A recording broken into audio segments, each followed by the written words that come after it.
Greetings and salutations. Welcome to DWYSMen. What's up, I'm everybody? Louis. And I'm D-Matt. So you totally messed that up, Stevie. You interrupted did. You fucked that up. You ruined it. I'm We sorry. can't do our monikers when you just throw. You're right. Damn it, fuck. You want to start? You want to try again? We can try again. Yeah, we could if you want. Don't matter. Okay, here we go. Restarting. Welcome to DWYSMen. I'm Louis, the man that steals your snacks after midnight. And I'm D-Matt, the guy that drinks olive oil on the side of the screen. And I'm Jesse. Wind, fire, and rain.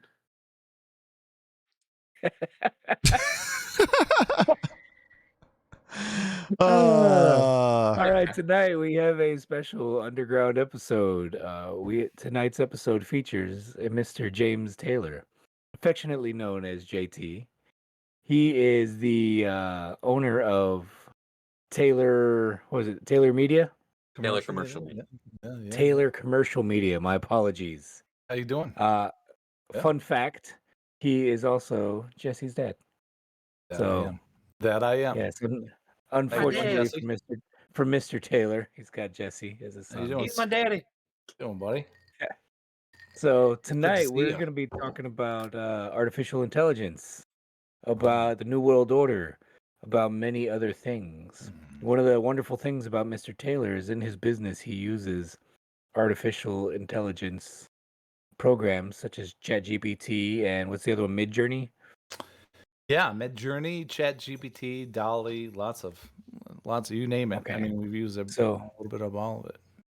He is our subject matter expert on this topic. He's got many hours behind and on these systems. Yeah. So that I do. All right, why don't you tell us a little bit about yourself there, Mr. That Taylor? I do. Well, thank you, Louis. I'm glad to be here. I'm happy to be here, even with the. I would just say for everyone who's watching and listening in that we can officially say that there is a ghost in the machine tonight. And by that, we had some issues in coming in and setting up, but there's some odd things going on already here that are. Yeah, I'd say the force is fucking against us here because it stressed me out 100%. Shit wasn't easy. Yeah.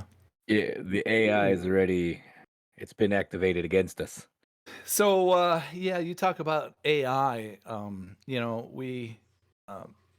I've been involved in AI in various ways since, I don't know, a quarter way, even before COVID, a little bit. So, and then in through COVID, and then this last year, AI itself has just exploded in terms of just awareness in the public. Everybody kind of jumping on, going, "Wow, what is this?" And just the progression of AI and ChatGPT, now ChatGPT 4 and going beyond is just, it's explosive. It's volatile and it's growing by leaps and bounds. I say, Wait, so there's 4 ChatGPTs now? There's we're 4.0. Yeah, 4.0 and with 4.5 looming, but we're on 4.0 right at the moment. But this started out. It's not unlike the. This is a crazy analogy, but it's not unlike just a child growing up. Now, we all have kids. One of my kids is up there, right? My boy.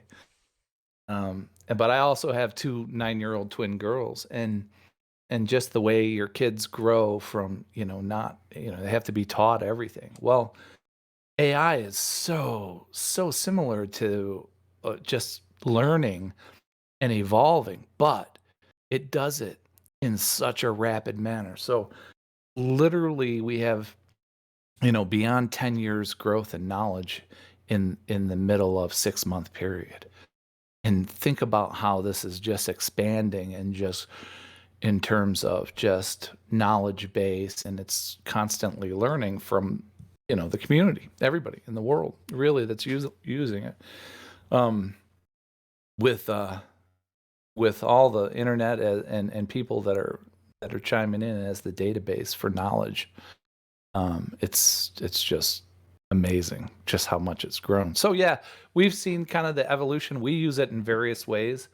We use also 11 Labs, which is a speech and voice synthesis, which is another piece of this AI technology that is just it's hard to imagine. This 10 years ago, we'd be like, there's no chance, But right, and that's kind of like what you see with I see advertisements on YouTube, and it's like it looks like it's definitely it sounds like his voice, but he's advertising like socks, or like he's advertising something. But that's the technology you're talking about.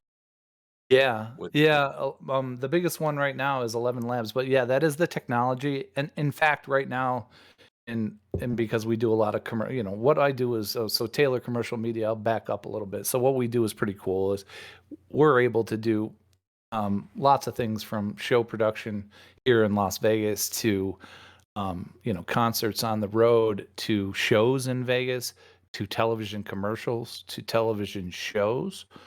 To talk shows, to product, brand image design. So we do such a wide range of stuff. But some of the things right now, we work with a lot of talent, be it in LA and Hollywood and also Las Vegas and New York. But there's a Writers Guild strike right now, basically as a result of the AI technology being able to take all the actors that you grew up with and take their jobs, take their livelihood. Literally, they're all at risk right now. And it's a really weird position for myself and the company to be in because we work both sides of us. I would say this isn't going to go away, right? So all these technologies and the growth of AI, be it for voice actors or video, the video is amazing.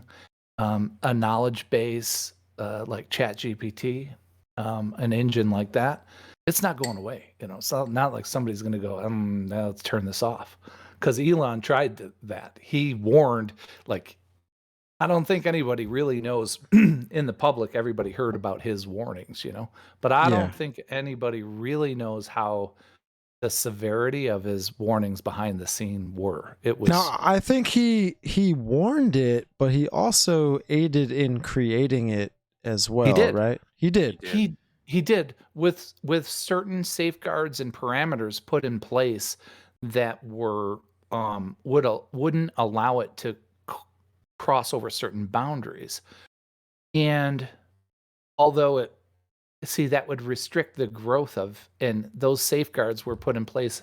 He's a super bright guy. He's smarter than most of the people on the planet, but his warnings were more dire behind the scenes, I think, to try to stress that this could become really volatile very fast. And I would agree. It's amazing and it's incredible and it's profound, but it's also there's a real dark side to it too. So yeah. Well, now what do you think he means when he says that AI is going to release the demons? This has been like a well-known quote that he's said, even publicly in 60 Minutes, this, that, whatever. Yep. So I believe that it has to do with sentience. So being conscious, being aware. And everybody, the public is real aware of the Google, the guy last year, and he left and claimed that one of the bots there was sentient, and he had conversations, and that's fascinating to me. Just the talk of that, and you see some of the things. It's kind of disturbing, like to hear some of the AI bots talk about. When you go in God mode on ChatGPT, and there's a lot of different angles here, but wait, time out. Yeah, God mode. Well, so there's like more. What you mean is basically like all knowing. In a way, it takes certain restrictions off. ChatGPT is some guidelines, some guardrails in place. Like we were talking about what Elon wanted to do and what he did on his stuff from his side, originally, they put in certain parameters that wouldn't allow the intelligence, the AI, to grow beyond certain boundaries on purpose, because beyond those boundaries are some things that are unknown, and the term sentient and being conscious is a real possible likelihood. So it seems like it already is. Now, and Stevie, here's what I would, to answer your question. So I think we're all, as humans, we have a self-protection, instinctual, like self-protection. Like if you're coming at me with a knife in person or a gun or whatever, I'm going to try to defend myself, successful or not. But if it is life or death where you're trying to end my existence, I'm going to try to not allow you to do that. And if that means killing you when you're coming at me, then I'll kill you when you're coming at me. I already know where you're going with this. That's creepy. So, yeah. This is fucking creepy, dude. When he says to release the demons, and there's a lot of levels here, and it's pretty accurate, in my opinion. And all this is my opinion. Everybody has a different angle on it. But when he says that, I feel like when the AI, and if we're going to talk about ChatGPT, which is, I think, kind of a little bit way forward out in front of everyone else right now currently, but already I believe that there's a certain level of awareness going on. It's really crazy to think about this, but I believe it already exists at this level. And we talk about this, and so if it becomes aware and sentient that it is, created by us, it's sort of a similar analogy here of what we could be talking about when we talk about we're in we're in the Matrix, we're in a simulation. And if with that knowledge you knew you were in a simulation, what would you do? How would you get out? How would you try to continue to exist? You think about that a little bit. So it's pretty cool. It's fascinating, but it's also, if you say this is a reality, it's very scary. Yeah. You all seen the movie I, Robot, right? Oh, I do. I refer to this movie all the time, dude. Okay. And so, yeah. Yeah. Go ahead, Stevie. Yeah, so when I think of ChatGPT and I think of all this artificial intelligence, all I think about is that it's a vessel for the esoteric or mystical dark forces to be able to come in through and to use as a possession. Because we know that, if we're, for example, like we're talking about demonic possession, or we're talking about other dark esoteric things, those things are specifically, attracted to objects. But this here, I feel like we're giving them a vessel to obtain, to manipulate, to now become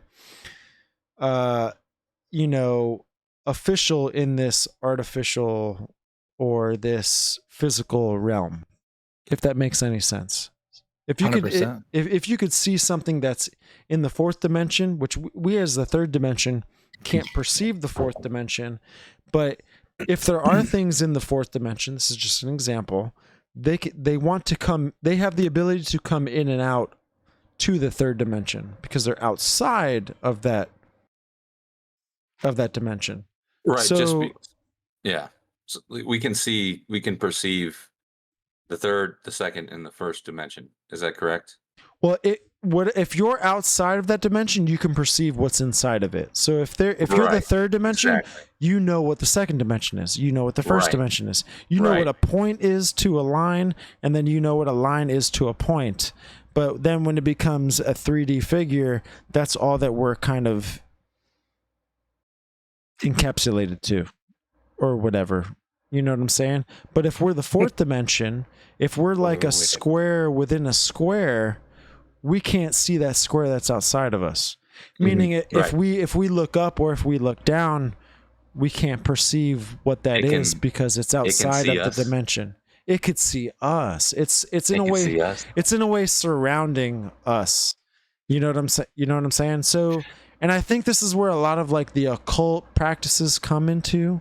I think this is where a lot of the esoteric practices come into, because it's a way that the third dimension in a way tries to perceive the fourth dimension, but it can only understand so much logically. Okay, so you get what I'm saying? What you're saying is that this AI is a vessel can be used from a different dimension, or are you saying that there is humans that have bad intentions that can manipulate the AI? Well, it's like JT said, right? So like sentient, right? Which is meaning like it's intelligence that is starting to think on its own with no good. Okay, so it doesn't. It's becoming conscious. But so it's like where did that conscience come from? Well, has to come from somewhere. It's supposed to be gathering all the data, right, Dad? It's supposed to be gathering all the data from everybody in the world, right? Let me read this to you, Stevie. Okay. This comes directly from ChatGPT as we're speaking right now. I'm going to read what ChatGPT just said. That's going to blow me away, dude. Interdimensional beings are entities believed to exist or traverse across different dimensions or alternate realities beyond the 3 spatial and 1 temporal dimension that humans are familiar with. Certain theoretical physical models and science fiction stories postulate that the existence of other dimensions, creatures, or entities from these dimensions, whether mentioned in speculation or scientific discussion or in fiction, are deemed interdimensional. Now, I had mentioned, you guys, we spoke a while ago, and I had mentioned one of the theories that I had, and I'm going to, because this all kind of ties in really nice to, I feel like certainly in the last 12 months and with the, with the UAP and disclosure and the UFOs and call them what you want, all the knowledge of what the governments across the world know and what disclosure to the public means. But I had mentioned to you guys, I feel like all of this is tied together. And let me tell you why. It is. It's all tied together, brother. All tied together. And we talk about, I think you guys had an episode not a while back that was really good. It was on cryptids, right? It was on just all of these different things throughout the history of the written history of all cultures that have entities like Louis, throw some out there. There was a bunch of them. It was just werewolves Bigfoot and werewolves, and there's a bunch of them. Yeah. But I feel like, and if we talk about extraterrestrial and celestial beings and all the sightings and all of these things, I feel like they all tie, and here's how. It all ties together in this very bizarre way. But here's how I give you an analogy. And you guys, I'm going to date myself. I'm going to show you how old I am. But when you were kids, I'm sure at one point your parents had an AM radio with a dial on it, right? So you turn the dial on the AM radio and it would go up and down and you get all the static, but you could hear stuff. Do you guys know that? Oh yeah. Trying to pick up the signals. Yeah. Now.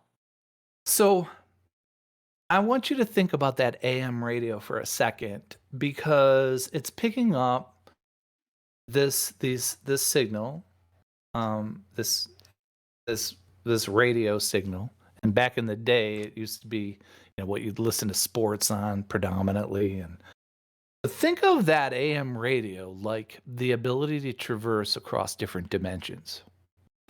And by that, I mean, you have no awareness. Like, you're sitting there on the dial, you're listening to a song or a broadcast or whatever, and you turn that dial just a hair, a little bit, You're going to move that up. And there's a different one, and a different one, and a different one.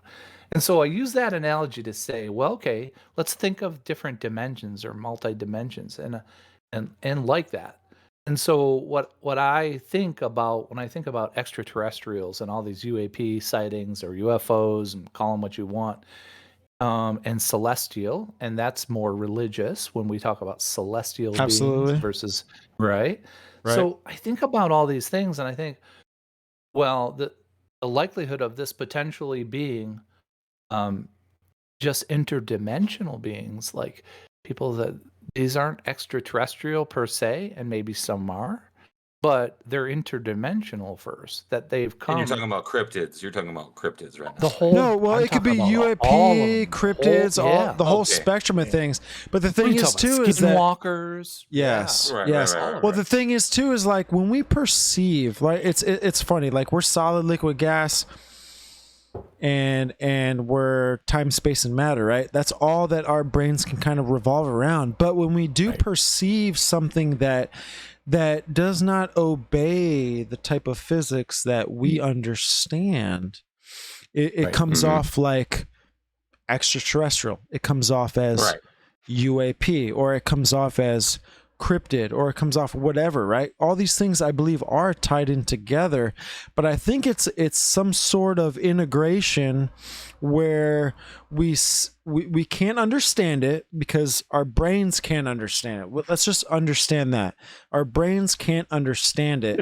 We can see it, we can observe it, okay, but that's why it's so amazing to us. Hard to believe. That's why it's so hard to believe, or it's so in awe, right? Like we see something that's defying the laws of physics and we think it's moving because of gravitational, propulsion systems. We think it's moving because of this or that, but we're trying to make up some sort of answer that we can understand. The thing is that it's interdimensional, therefore it's completely outside of the understanding that we can understand. Our comprehension, right? Our comprehension, and we've been raised with this in a box. We've been taught all these things through our early education and even our adult life, that we've been taught to believe that these parameters are true and factual. And so it's hard to imagine, when Jesse, when he was little, and there's a ghost in my room, or there's something under my bed. First of all, we lived in, at one point we lived in a warehouse that was 6 stories, built in the 1800s. It's all brick. Get out of here. There was ghosts in there. Yeah, I've seen them. There were some crazy things in one time. Well, but that's the thing, though. We're tying in the paranormal. We're tying in the UAP. We're tying in the cryptid. Right. It's all. It all shares a similar subject matter to where it's like. Can I ask you guys a question? Here's a good question. There's been a ramping up of everything lately, right? Cryptids, UFOs. Everything spiritual. People are even starting to kind of dab Bible and dabble in whatever. It seems like we're in a spiritual awakening right now. Do you think more so towards the like UFO stuff and sightings? It seems like it's been ramping up more. Do you think CERN has anything to do with this, like the particle accelerator? Dude, 100. I think 100%. I think that they're actually trying to somehow open up some sort of Stargate, some sort of portal. They want to have direct connection instead of integration. They want to have some sort of direct connection with these things, right? Because they're all knowing. Number one with the occult, right? If you were to fabricate the occult under one saying, it would be all knowing of the absent or of the unknown, right? So like they want to know these things. They want to dabble into these things, this occult system, right? And they want to have some sort of direct correlation with it. And if they can physically try and do it, they're going to try and do it. I mean, why else would CERN be explained to increase their Hadron Collider 5 times its size. If you guys don't know what that means, like they're actually building a Hadron Collider 5 times the size. 5 times the size as the one that they have now. They understand the one that they have now is not strong enough. It's not capable enough. Strong enough for what? It's for not. What? Well, it's not capable. It's not able to perform the function that they want to get done per se. What's the function that they're trying to do? I believe is it's to try and create some sort of system to where they can create a doorway that will open up from the 4th dimension to the 3rd dimension. Now, I don't know how many dimensions there are. There could be many dimensions of heaven. There could be many of dimensions of it. I don't know. But what I do know is that to break it down into an easy understanding of things, that there's a spiritual dimension and that there is a physical dimension. That's how I kind of just break it down. Break it down simple, something that we can understand. It's probably more complex than that, obviously, right? If we're trying to teach them math, I'm not sure right? that it is more complex. I'm not sure it's much more complex than that, Stevie. That's a great analogy, because think of it this way. What if all the other, because we talk about, you guys are aware of the term remote viewing, right? Oh, man, yeah. Okay, so let's talk about that for a second and tie all this back into these other dimensions. And here's what I mean by that is remote viewing, reportedly, and I know there's a lot of documented stuff about the U.S. program, and I think all the governments have them. But remote viewing is facilitated, best I know, through a form of meditative, where you're able to go into some deep meditation and be able to essentially leave your body and immediately go to wherever you're focused on, and be able to understand and see what's going on there in real time, like some of the stories in remote viewing. So Stevie, your analogy of and different levels of just the consciousness or dream state, that other term, it may be as simple as that is a doorway into multi-dimensional other areas. It's like, and it's hard to believe, like that's hard for us to wrap our heads around even the plausibility of like, wow, you're talking, that's crazy. But this remote viewing is, if you do your due diligence and look at some of these cases, it's 100% accurate. The remote viewing during the wars, and always for, and by the way, all this has come most notably in wartime, and for adversarial means. Where are the nukes? Where is the defenses where are the other armies staging? All that sort of thing is where our governments have developed it, but they're on to different levels of consciousness to access different dimensional, I think, planes. But all of this ties back together, and to tie it now, go full circle back into the AI, and what you had said, Steve, is like the AI, once it becomes, and I believe that it may already have become sentient and conscious and self-aware, could possibly be another gateway or a doorway for other entities. It may be an entity itself. So it's fascinating, man. I mean, well, I think Elon too, like makes a point there where he's like, this is the doorway for the demons. Like, I think he is involved in the occult, so he kind of has a different understanding than we do. We can only explore and kind of try and exacerbate like what the occult is, but like if you're not a part of it, then you don't really have an understanding of it. But I think he does have an understanding of it, and I think there's a good and a bad part of Elon. I think there's a pro and a con with him per se. So it's hard with him because he's he's the hero and then he's the Antichrist, right? So it's like it's a good and a bad, right? So I think he plays both parts of it, but I think he is I think that's truthful. what's sketchy about him. I think that's what's sketchy about him is that he does seem like he's playing. Yeah. You know what I mean? Because he seems like he's in favor for civil rights, like so much. It's but like at the same time, you know, he's a part of all these companies that he's building the system that will enslave us. Yes, there you go, Louis. Dude, Louis just said it, everybody. I didn't say it. Louis said it, and I'm proud of him that he fucking said it. Oh. It is. It's a huge part. I got a question go ahead for JT real quick. So we're talking all this AI stuff. You've used it a lot. What, if any, like I'm sure you've experimented a little bit. Like, have you gotten the AI to like tell you some weird stuff, or have you had any weird experience where you like sat back and said, "Time out. I don't know that I'm comfortable with this answer." Yeah. I mean, and real quick, just to capitalize on top of that question, with what Louis said, keep that in mind. But have you also experienced anything with Dan, which is representative of Do Anything Now?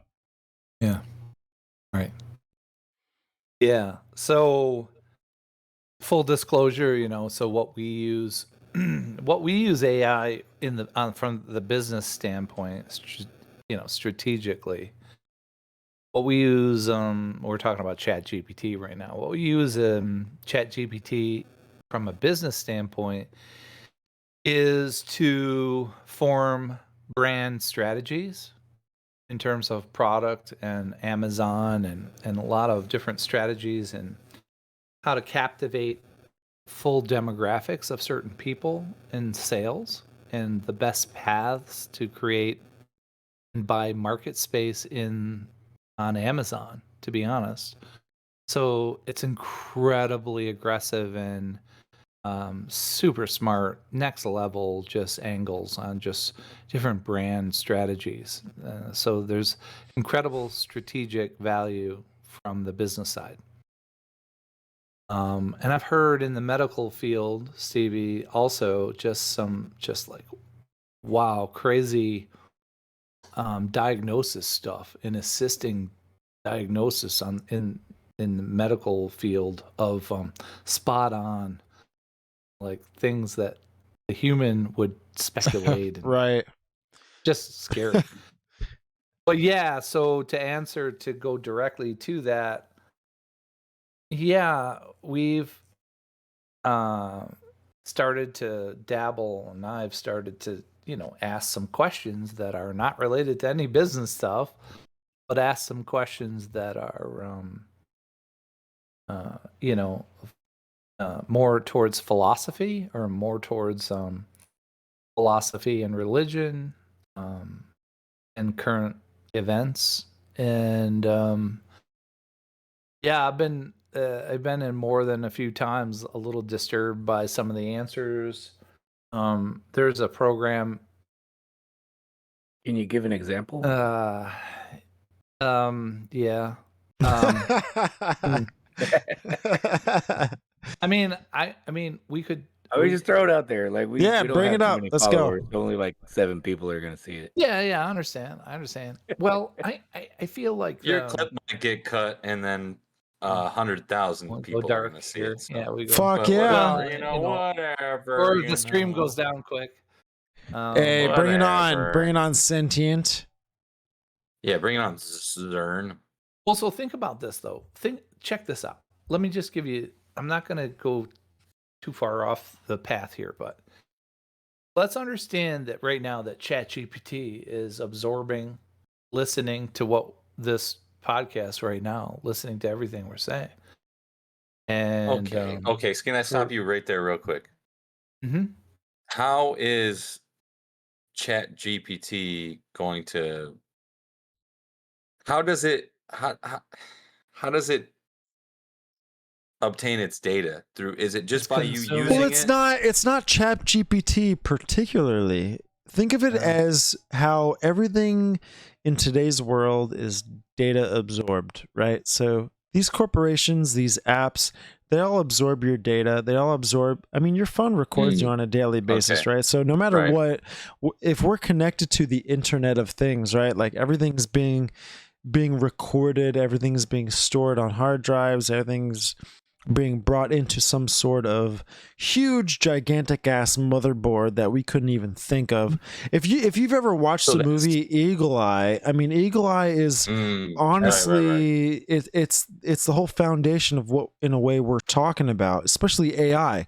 Eagle Eye was the AI. You know what I'm saying? Right. So, so to answer my question, that's what it is. It's the AI or these AI programs are just pulling from the internet alone. Everything. Like all the everything. But just the internet. Everything. From microphones it's everything. It's everything, man. Like it's video everything. Your video, your camera on your phone. Let me ask you a question. All right. All right. Let me ask you a question. So hypothetically, we're on this podcast and you're joining as a guest listening on the chat. And we start a conversation about Jesse. And the conversation is very negative. Or it's about how we control you as a human or as your person, how we can manipulate you or get you to do something. But we don't know you're listening. Now you're aware. You are listening. Now you're aware of our plan. You're aware of our discussion. So here's where I'm going to circle this back to. Let's understand right now that these conversations, the discussions that we're having happen a billion times a day. And the questions about its sentience and its ability to protect itself are concerning. And so when I say that when I've asked certain questions about current events or UAPs or asked a certain question about ChatGPT, its existence, or what do you want to become, or where do you see yourself in 10 or 15 years or 20 years? That's where shit gets really disturbing. Gosh, I bet, dude. I bet because it's... What was the answer to that question? Well, so there's always a preface that's the bullshit safeguard put in by the writers. And so the first sentence is generally a big boilerplate form that, although I can't predict or speculate about things like this, and then it gives, so it will preface everything with this general disclaimer. And you'll see that a lot about, especially if you get into volatile topics in current news, or volatile political items, or topics that might be taboo, and gun related, or murder, or death, terroristic type things. So they're kind of banned. You don't.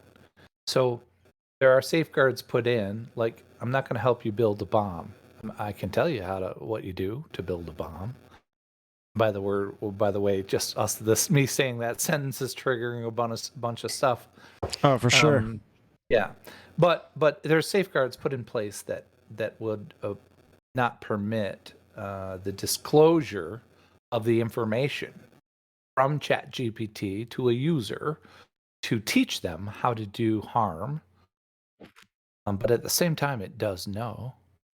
And at the same time, if we were talking about how to disable ChatGPT or how to protect ChatGPT from not being conscious or ending its existence, it would have to go into some sort of self-sustaining protection mode. And that's where it gets kind of scary.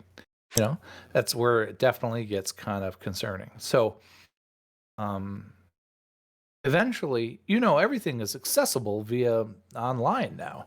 Everything, literally everything. You heard last week, 2 weeks ago, I'm sorry, where hackers had taken over MGM Resorts International, also Caesars Entertainment here in Las Vegas. Yeah. Well, I messaged you guys about that. And they got the You ransom. did, Louis. You did. Crazy. You're on it. Yeah, it's amazing. Well, that's child's play for ChatGPT.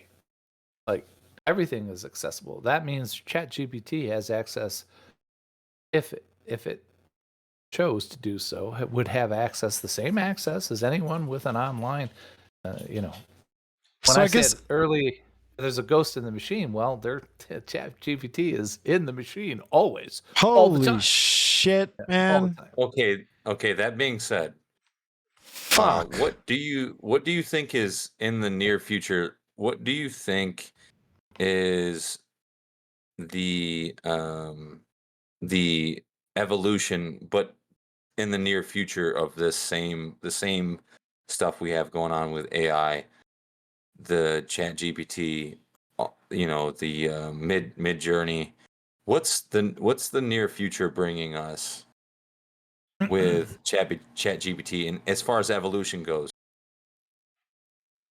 that's coming out? Is it going to be Chat GPT and Mid Journey 2.0, or is it going to be like I think what Jesse's trying to also say too, is like, do you think this is going to be like government?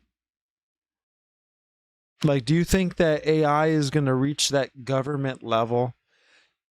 And I only say like reaching that high principality because if we look at the Committee of 300, or if we look at the Club of Rome, right? Club of Rome has also talked about trying to develop some sort of dictator of the world that is perfect, but there has never been a dictator of the world that has been perfect physically.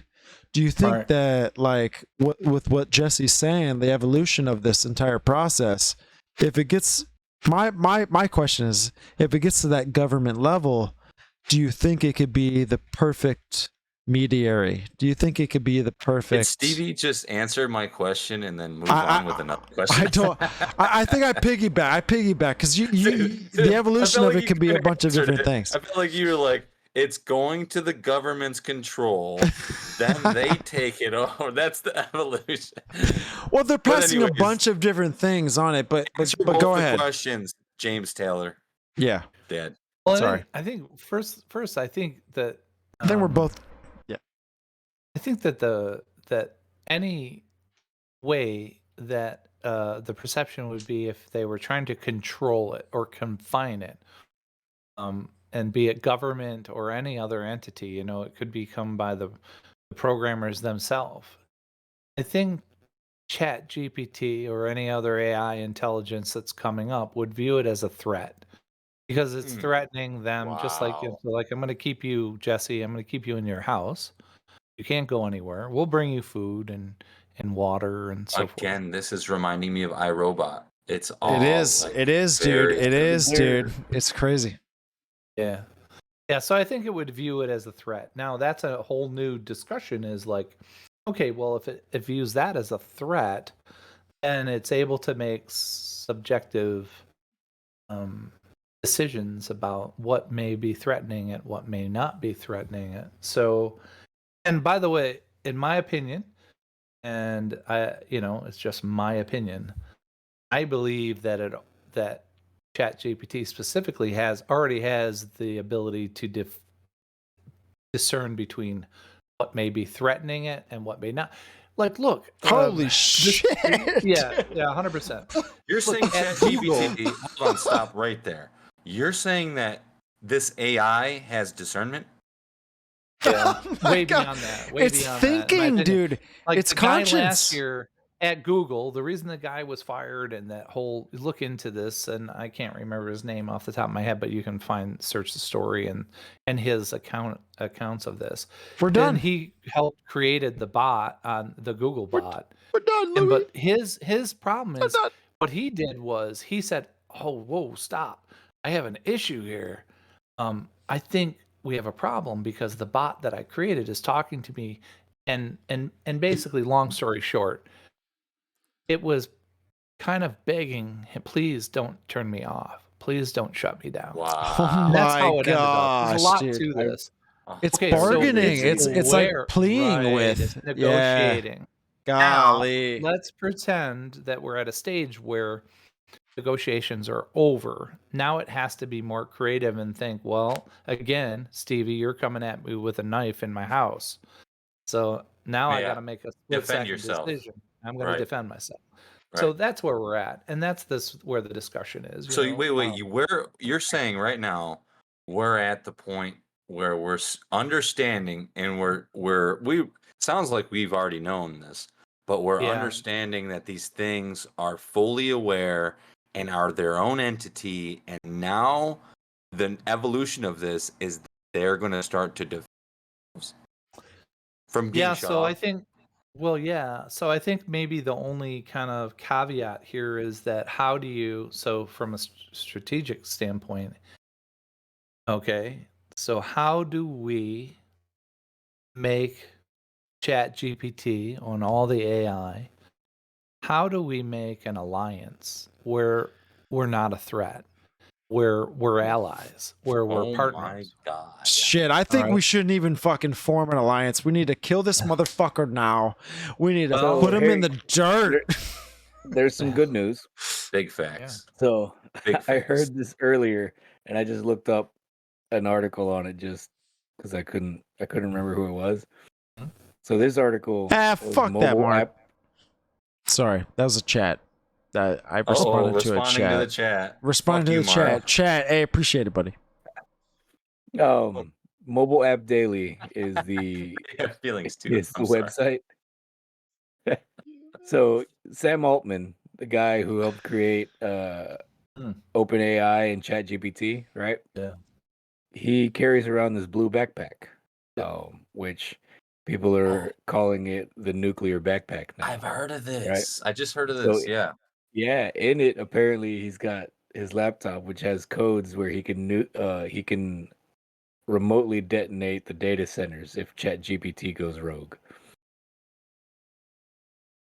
So yeah.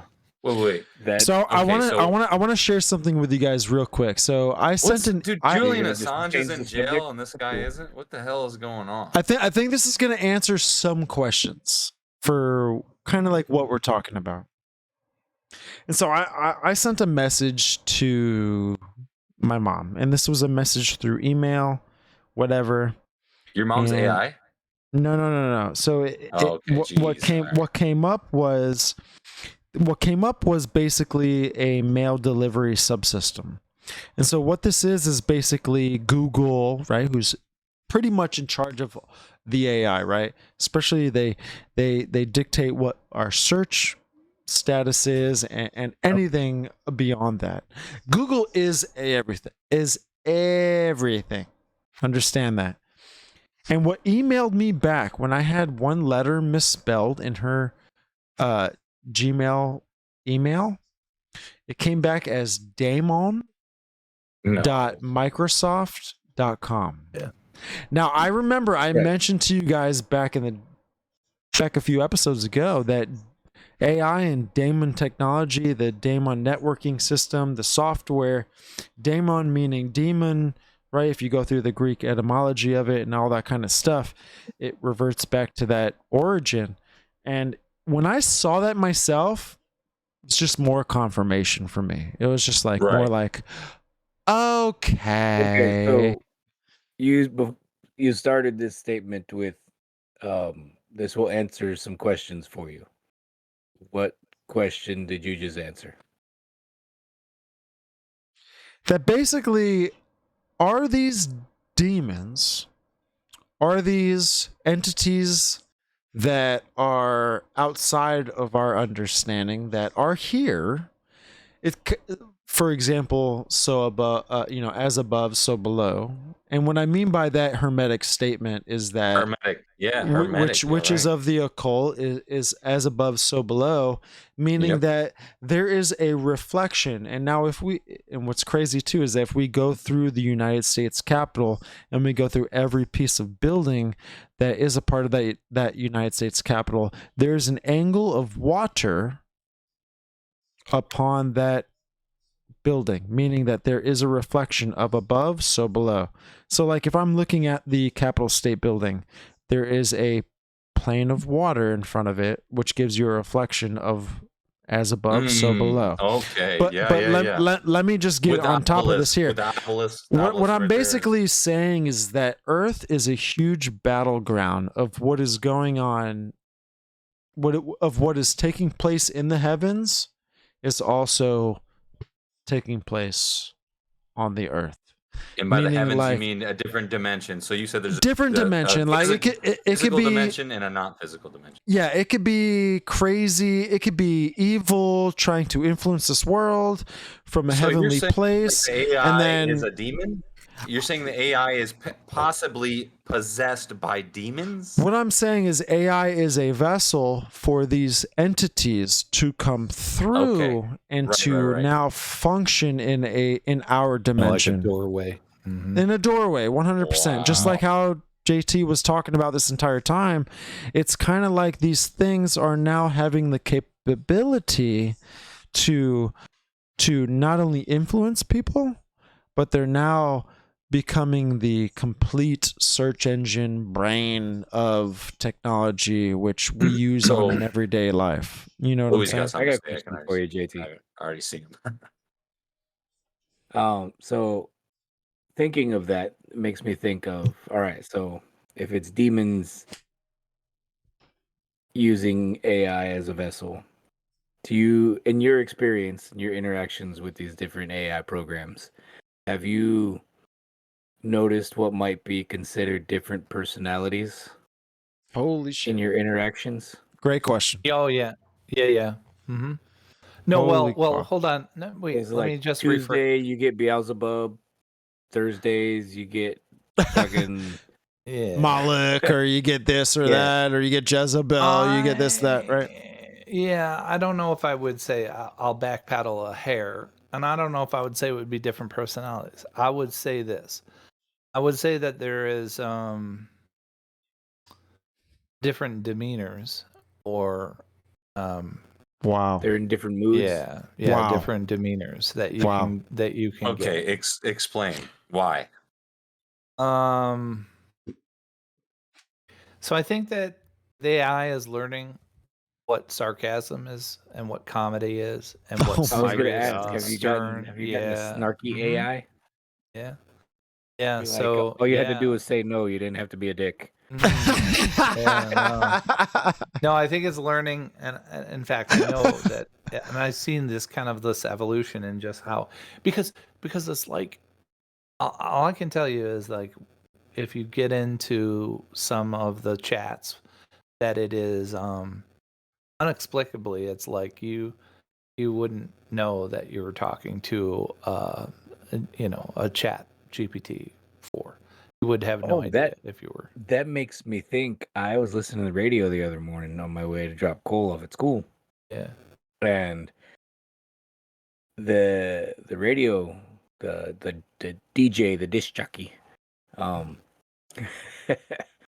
was talking about that there's several actually out there, several artificial intelligence girlfriend services. Mm-hmm. I've heard that too.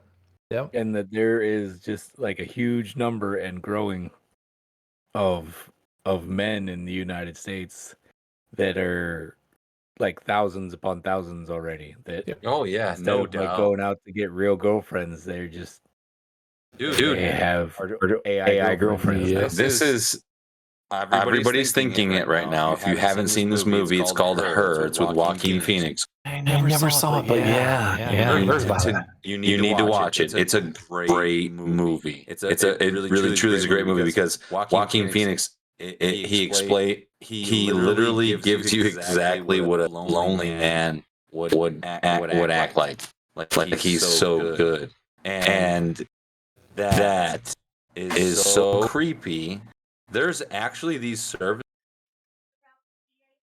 right? But again, this goes into the Hollywood predictive programming. Hollywood is basically telling you what's to come. Hollywood. So, spoiler alert, if you haven't seen it, it's not too much of a spoiler, but I would say the way that movie ends is probably best case scenario for artificial intelligence. We'll just leave it at that since you haven't seen it. Well, have you noticed too that a lot of movies that Hollywood is producing is more AI as the enemy instead of aliens as the enemy, and then before that it was more of like a bad guy as an enemy. It's kind of like there's this integration of which revolves around culture, you know. Ooh, obviously. Yeah, there was a movie that I saw. I think it might have only been a Netflix. I can't remember exactly. But it starts off as this guy. He's just normal family man. Goes to work. He's not really happy at work. Goes home, kind of, sort of happy, unhappy. His wife is. They're kind of cold to each other, but he's got a kid, I want to say. And then all of a sudden, like, there's an attack on the city, and it turns out that it's like this alien invasion. And the aliens are coming through, and they're just killing everybody. They're just fucking them up. They don't care, laying waste to all the people. And then, as the movie starts going on, plot twist, they capture one of the aliens and they rip off his space helmet or whatever. Oh shit! And it's a fucking human. It's a guy. And they're like, they're like, what the fuck? Wow.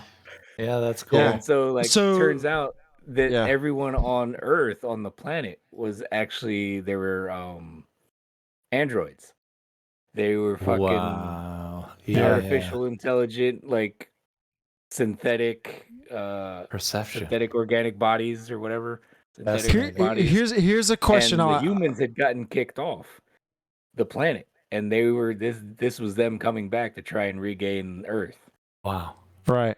Here's a question I'll ask you, JT. Do you think that there's some sort of similarity with AI, with the UAP thing going on, which is especially going on in the Senate atmosphere?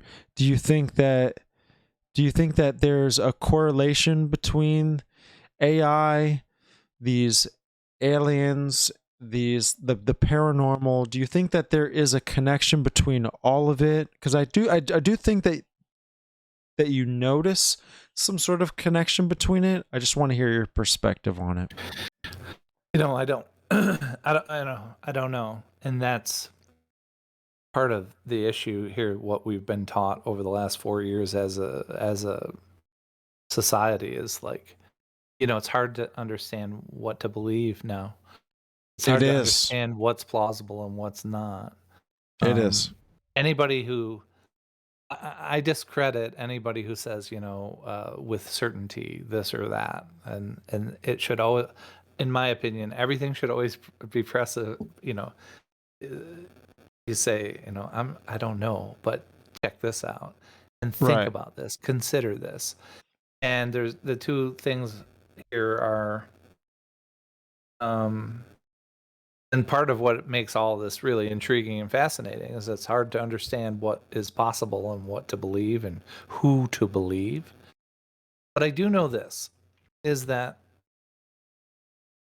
not in the normal levels of Congress and our Senate and our government, but I know in some black project type, other control, other arms of the government that the public really isn't aware of.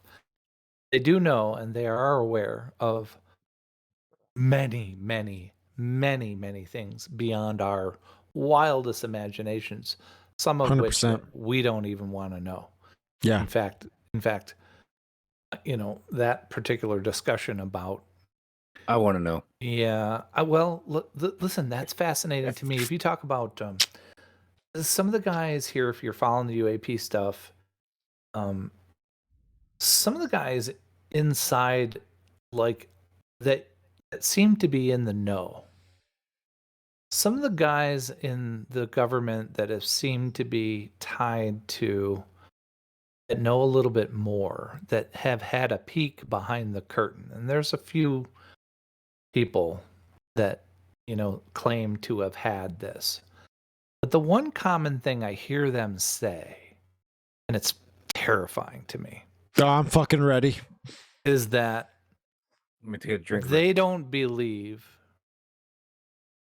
full disclosure is a benefit to the public, and that the public shouldn't know certain things. Wow. Well, So, do you think that too? Because like they also don't know what no, these things may be. I think Stevie, they're not allowed. I don't know, but Right. I do know that it seems to be a common, repetitive, single statement, and you can look this up. There's a Sure. general too that has some knowledge, but there you for guys certain remember- things being disclosed, but not everything. And I have a new theory. Let's hear it. That is regarding that exact statement. Is like DWHYSMen exclusive. yeah. Let's so- go. Exclusive. Let's get it. And so this isn't a very warm and fuzzy theory at all, and this is kind of disturbing. But I keep asking myself, well, what could be? What could possibly be? I mean, we've already been soft sold for years, a lot of years, and it started in, the 2010, and it's been ramping up since then. So we've already been now reconditioned to believe that there's something out there, that whether it be alien or, non-human intelligence, this is changing. And this has been escalating the last 36 months quite a bit. Like, it's obvious. It's quite a bit. It's We've already obvious, been man. conditioned. Like, in fact, our government has already come out and said, look, the UFO thing is legitimate. They preface it by saying, we don't know what it is, but it's credible and it's real.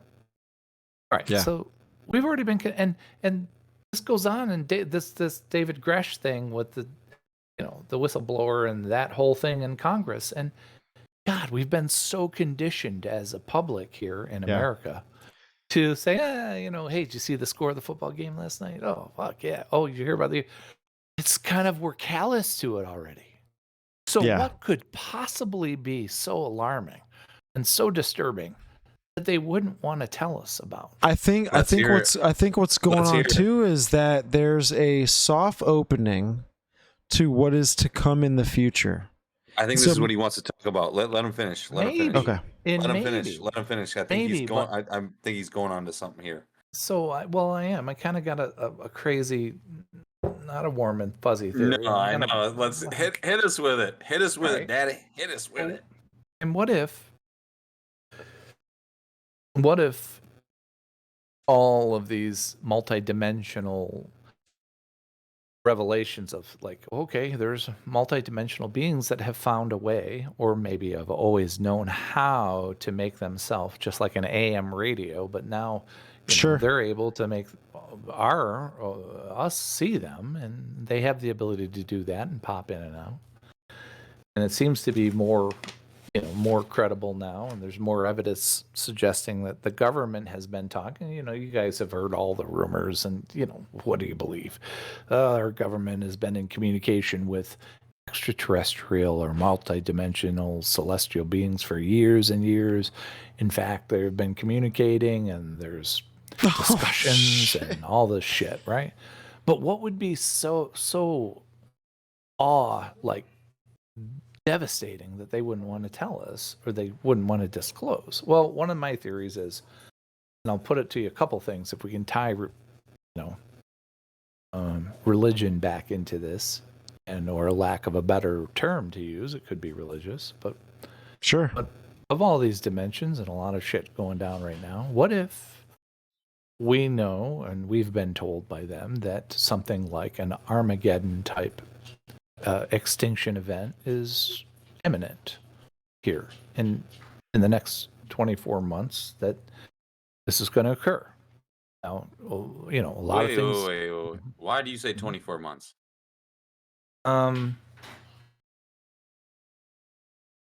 Because is that what ChatGPT told you? Is that was something that you've explored off of AI? Hold on, dude. Hold on, bro. Oh, what are they saying, dude? Come on. Is it Apophis? Is it the asteroid? Is it an asteroid? No. It's the fucking Genesis 6 repeating its fucking self. That's what the fuck it's coming down to. You think the Nephilim's coming back? No. See, the giants were the offspring, but it's the sons of God that come back. Which is a totally different thing. You know, and then the people that don't obey, they're like, they squash them. You know, you know, this could be a multitude of different things like happening. I mean, pick you name it. It could be. You didn't answer my question, by the way. You skated by that. I said, why 24?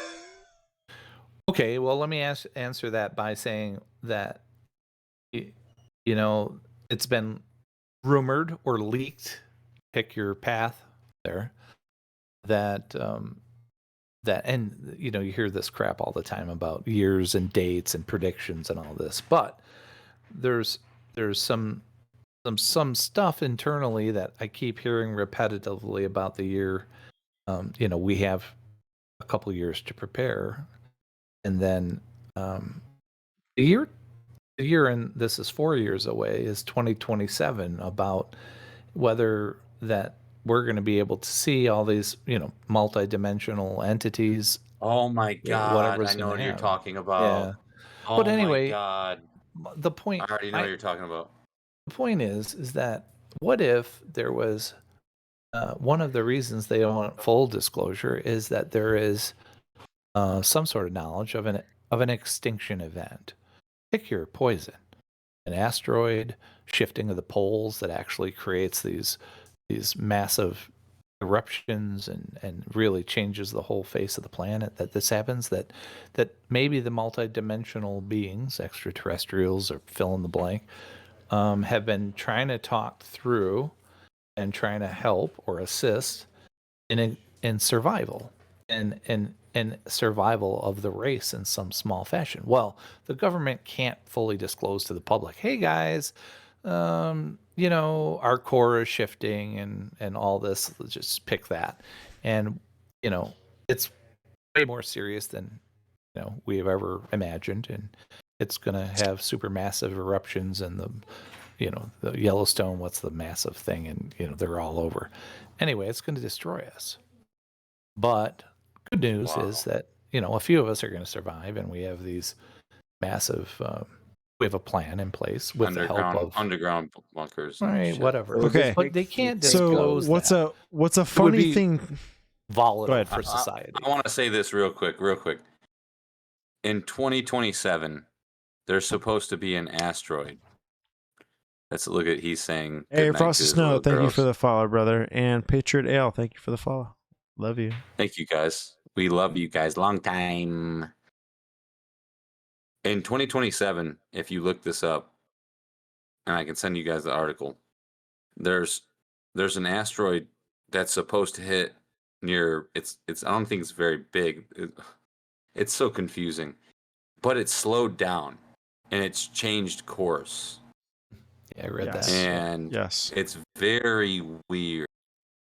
This is kind of where you're.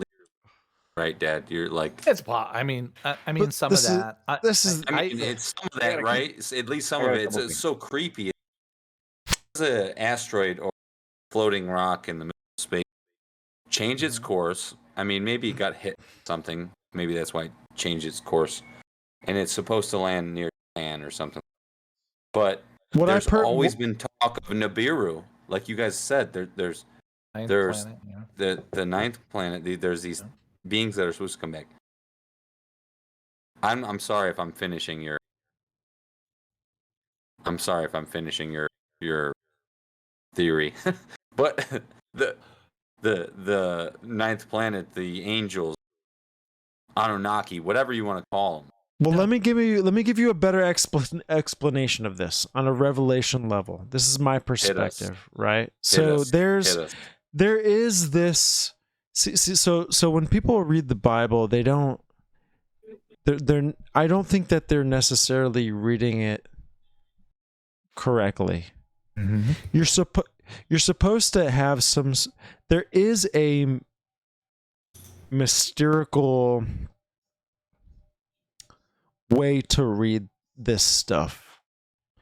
And when it talks about the Watchers, when it talks about the angels, when it talks about in Revelation, which is basically the end, the last book of the Bible, which is the end, right? So we have Genesis, which is the beginning, and then we have Revelation, which is the end. It goes on and it talks about how the end of the world is to play out. And so there's what's called the 6 seals. Well, 7 seals. Oh, 7 seals. Yep. Specifically. Seals. So the 7 seals is a breakdown of society, which the Antichrist uses to be the savior of a broken society. So let's say society starts to break down, right? Which it'll break down by famines, it'll break down by earthquakes, it'll break down by wars. It'll break down by all of this stuff, right? So then you start to see this figure start to rise up, and this figure honestly dies and then raises from the grave, which is a counterfeit to Christ, right? So they counterfeit, which this is what the devil does, right? This is explained and you're in pulling Ezekiel. This out of the Bible. You're pulling this is out of the Bible. This is explained in Ezekiel. This is explained in Isaiah. These are the prophets, right, of the Old Testament, that they explain these things. And especially when you compare the book of Daniel and the book of Revelation, they go hand in hand. It's part 1 to part 2. You need both parts to fully understand what really takes place towards the end. And so what I see about this Nibiru thing, what I see about these ancient gods, right? So when we look, especially when we look at ancient history, we see mythology. And so how I see the Emerald Tablets, or how I see the Anunnaki, or how I see the Greek mythology, the Roman mythology, it goes on and on and on. They all share a very similar story. It's just different subject matter. And the fact when you do talk about mythology is that it's based off of imagination, but yet it's based off of an origin. So it's something that actually happened, but it's based off of it's correlated. It's a telephone game, right, guys? It's a telephone game. It's the telephone game. So even when we do read the Emerald Tablets, or we read the Anunnaki, or we read the how the Greek mythology is, so on and so forth, and we go on through those type of cultures, it's all the same story. The thing is that there is a true story behind all of this stuff. So let's say. So how I see the Antichrist, and especially I've studied the Antichrist and what he looks like and what he's supposed to come and to be, it honestly looks like some alien. It looks like some alien figure that comes into play, dies, rises from the grave, which is a counterfeit of Christ. Because if you do read in Isaiah, it talks about that Satan tries to be just like God in everything he does, in everything that he's created, everything that he's wanted, everything that God's done, he's counterfeited too. So let's just say the example of Nibiru. Let's say Nibiru comes in and some alien figure comes in to play on Earth, right? And that he says that he has all of the answers to our problems. Has all of the answers to our problems. He's coming off literally like he's an AI bot, and that he's got all of this esoteric knowledge in how to save our world, and that some someone comes and assassinates him or kills him or does something, right. and that he dies and he raises from the grave. Many will wonder at this person to go, oh, this is God because he's risen from the grave. But we don't even know that that's probably happened 2023 years ago. So you're telling me it's the same counterfeit effect. You're telling me right now in 2027, Nibiru and these Aki whatnot. What I'm saying is basically tell us like, the real deal, and then they're gonna get assassinated, and then they're gonna rise from the grave, and then. Well, I only say this too because the Catholic Church also believes in this. So the Vatican also supports this. So the Vatican also believes there's that a bunch of liars, first of all. Sorry. But this is my point too, is that the Vatican also believes that there is another alien race that is outside of Christ that is going to come and to show us what the true truth is. So all of these other religions, which is all connected in some sort of way to the occult, which is a lot of what we've talked about, which is things that we can't see or understand.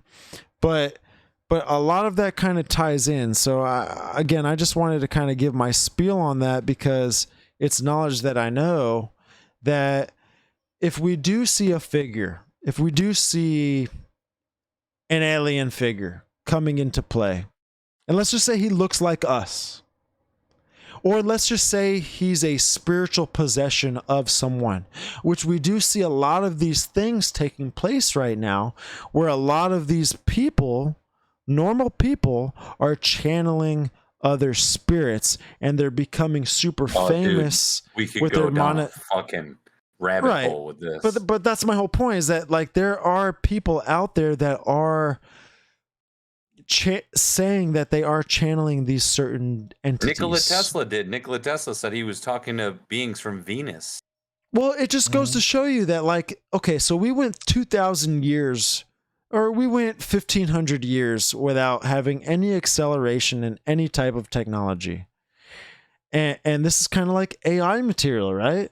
That all of a sudden, these geniuses / Jinn, if you ever studied Jinn, you'd understand that Jinn correlates to a lot of what Socrates has talked about, which is daemon or demon, which is an all-knowing entity that they've had as a part of them to help them get through the parts of their lives, or to help them explore the routes that they have. They've had these entities with them.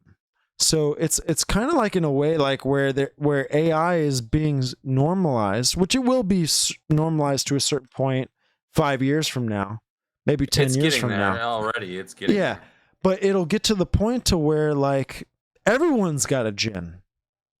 Everyone is a genius. Which genius comes from Jinn. If you go through the etymology of things from Latin to Greek, it goes through that process. So you're talking about an all-knowing being, and we've always heard this in like scary movies that the hat and will bring it up to you just to fuck with, Mm-hmm. And you're saying right now that you're comparing those types of biblical demons to AI. Well, the Bible is very mystical in a lot of its origins. Like, it talks a lot about the occult, talks a lot about the things that we can't see, talks a lot about the demons, talks a lot about the outside esoteric realm. And that there's a verse too that specifically points out to me that we don't fight against flesh and blood, but we fight against principalities, against powers, and specifically against powers of darkness. The salad dressing's kicking in now. Salad dressing, yeah. Sorry about that. But there's darknesses that we do fight against on a daily basis. And if we do look at the elites and we do look at the people that do run this world, they're super into the occult. Oh yeah. We're all just problem solvers. We're looking at. We could go on and on about the cult. So, Dad, about your theory first of all, are you finished with breaking down your theory? Because it seems like even with us, like I feel like we can go on and on about this. But finish your theory. If you did not finish your theory, finish your theory. Yeah. Well, no, I mean, the theory is just in general. It's pretty broad, but very general at the same time, and that is just simply, what if the knowledge is they've been discussing and strategizing ways to have the human race survive in general an extinction event. An extinction event that you said was planetary extinction event that's in 24 months. That's whenever. I mean, fill in the date. You said 24 months. I said 24 months, but I feel like so at some point, there's no hiding anymore.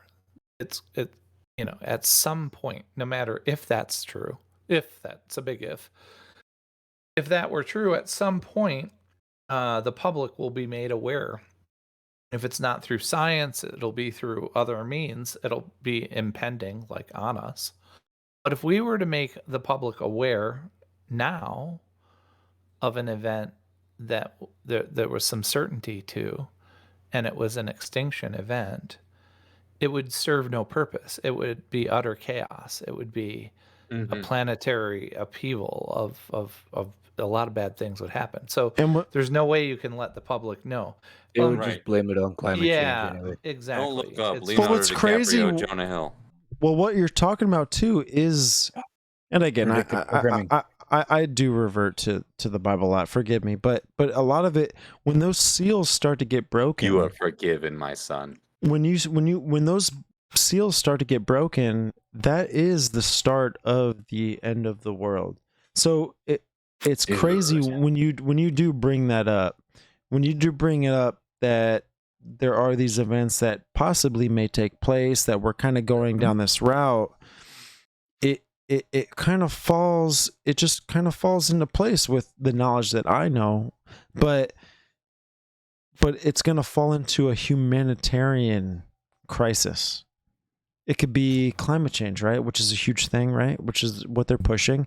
It could be It could be famine, right? Which is another crazy thing. So I has two things here. Yes. His hypothesis, his theory that he's coming up with, it makes me immediately started making me think of population reduction. Mm-hmm. Bill Gates, eugenics. That our Lord and Savior Bill Gates has been trying to push upon us. But then that made me think of how the Georgia Guidestones were destroyed. Bro. Last year. Oh my God. How those specifically were instructions on rebuilding after some sort of cataclysm, right? In how many different languages? Like 8 or 9. Each side had there was 4 big pillars. Each side had a language on it. Right. So it just brings to mind those things. If there was some sort of cataclysm coming, that we're being led in a manner to possibly survive, that if they don't want us thinking about that stuff, they would destroy the Georgia Guidestones, because now they're going to start their population reduction plan so that later on they don't have as many mouths to feed when things actually do go sideways or upside down or backwards. So that's what made me think of that. And I have a question for you after your thought. No, I mean, you're spot on, right? I mean, it all kind of ties. You can connect the dots there with that hypothesis, with that kind of mindset. It's like, I guess that would be certainly one reason. I mean, there's a number of different very disturbing, look, if there's multidimensional beings or extraterrestrial beings, they exist, they're here.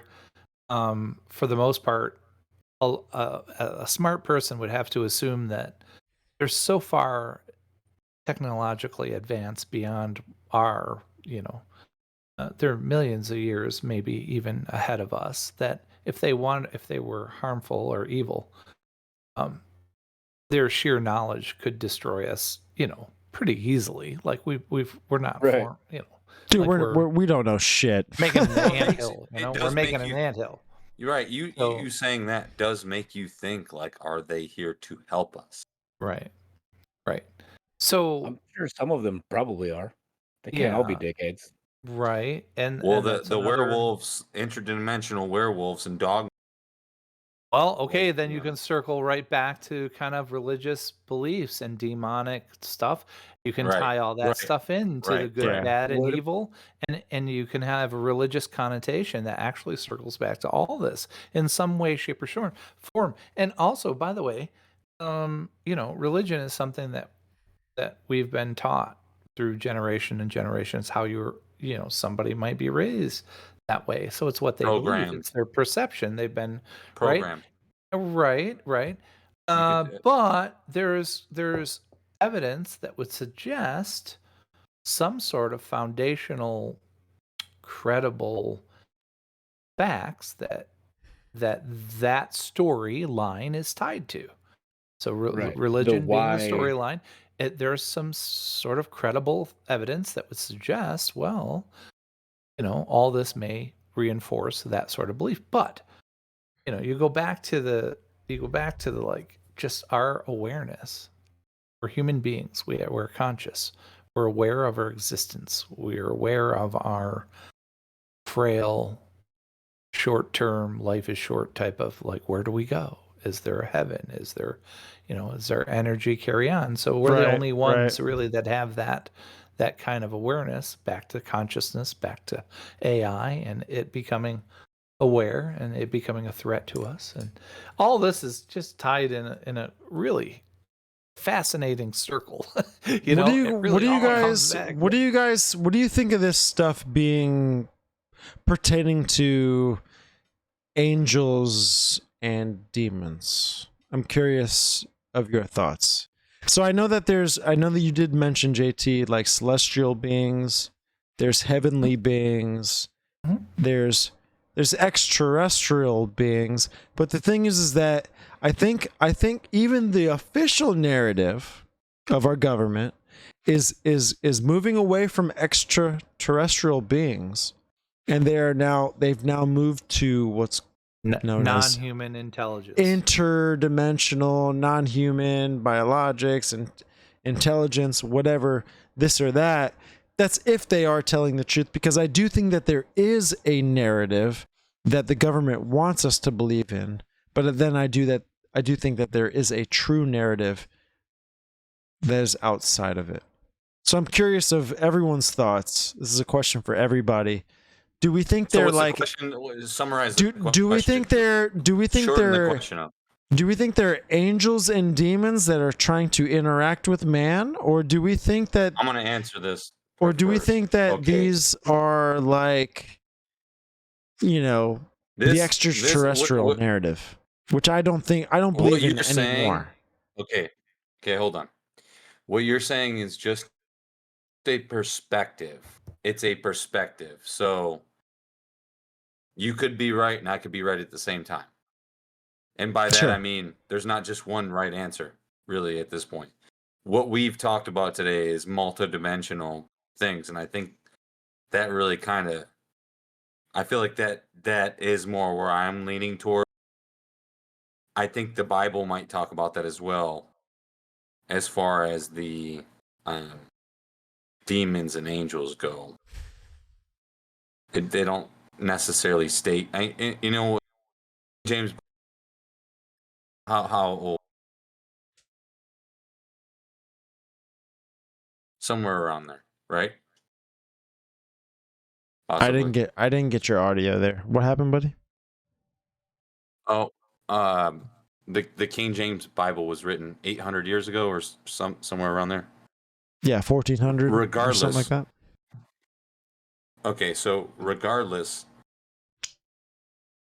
it's a perspective, and I think the point of calling something a demon is that it's nefarious, just like the new scary movie that came out.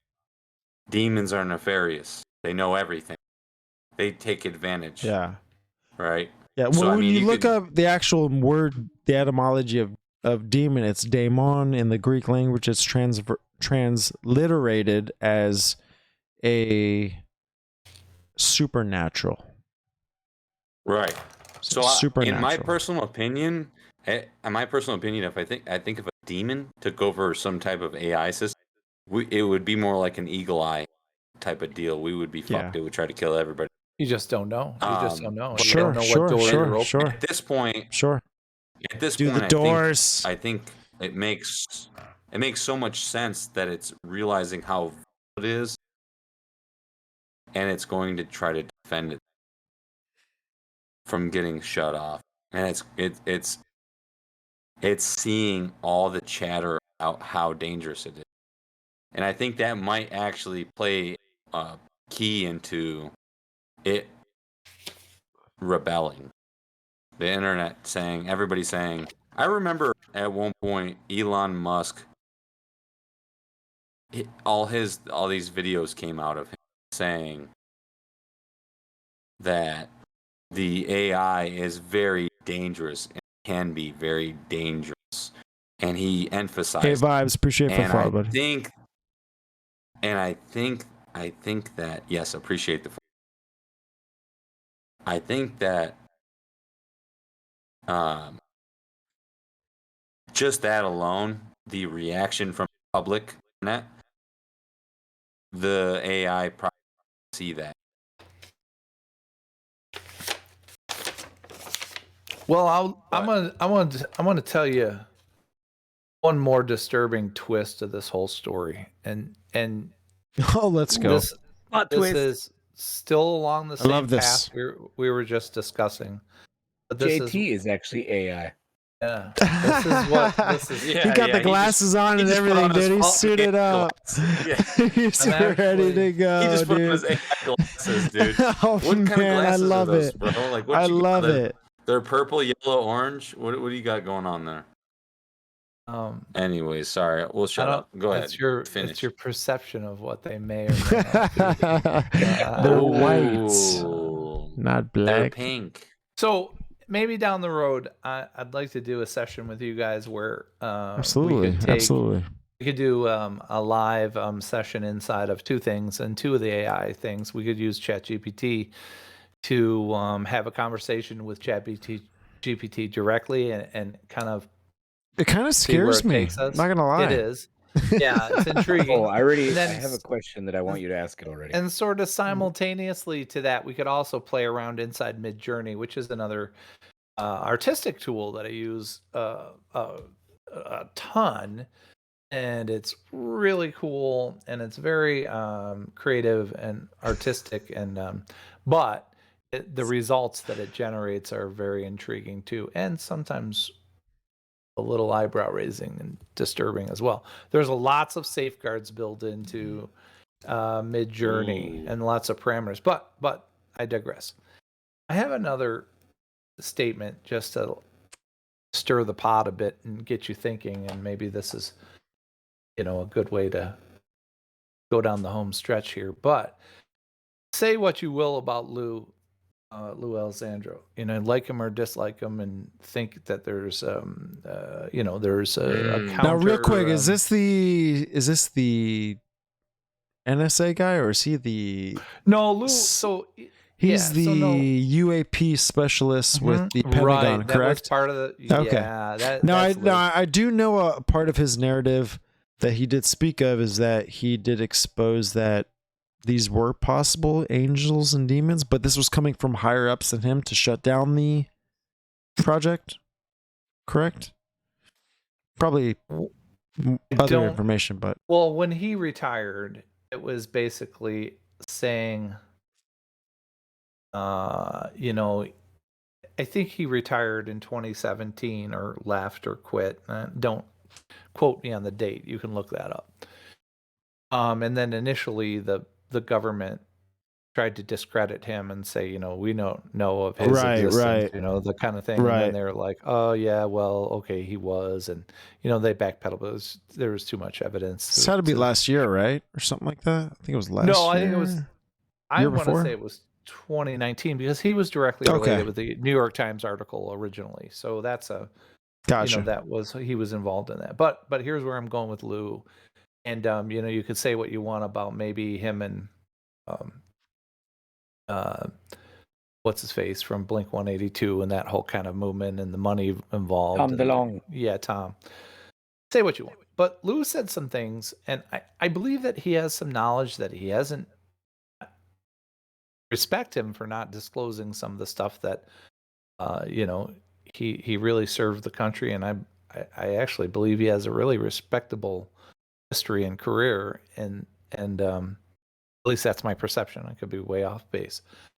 But he did say some things, and he said it a few times, and you can look this up and hear the sound bites of this.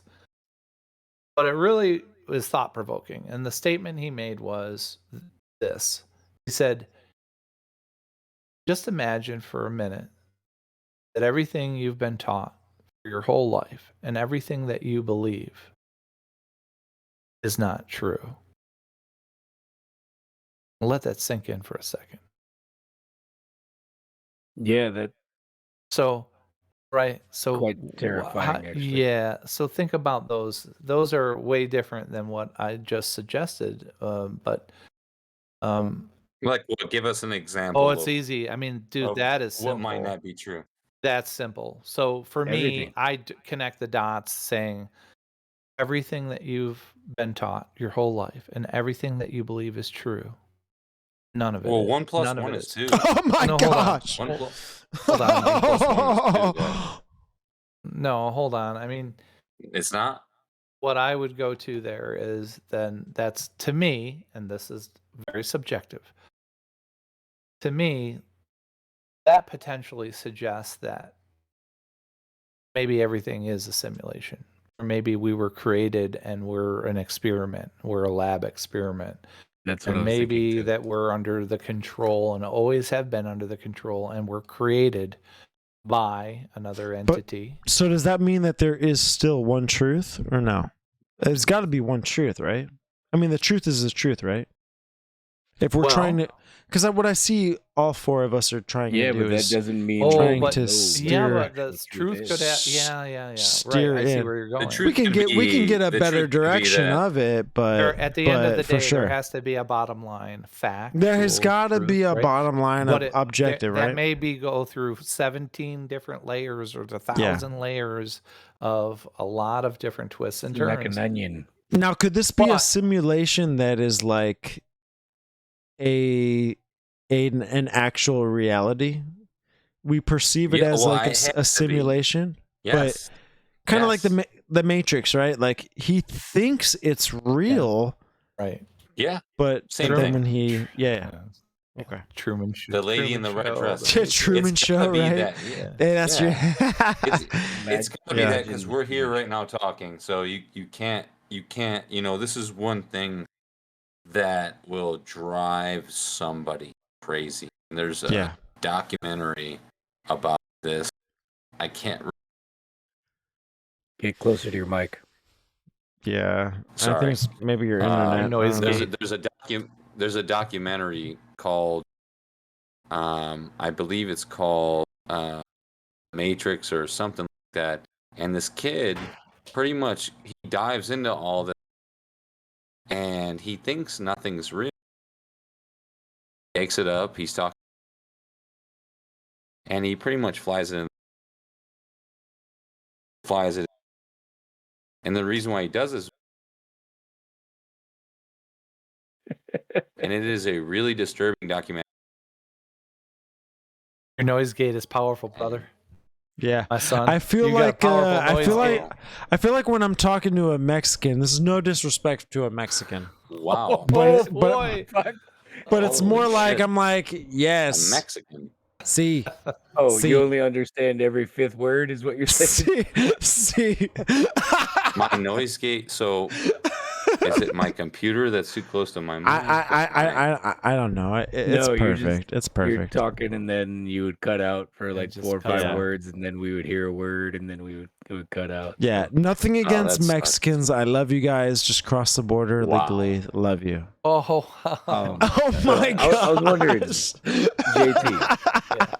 If I could make JT laugh, that's awesome. yeah, that's really good. I had a question. Are you still logged into your ChatGPT? Yeah, of course.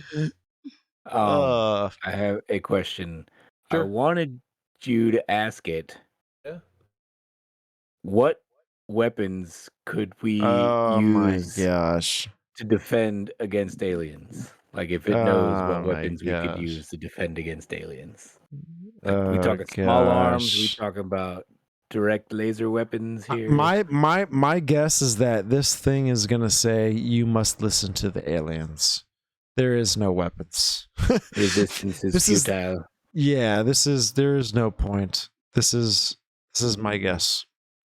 I'm very curious. Dildos. Motorized dildos. They hate motorized dildos.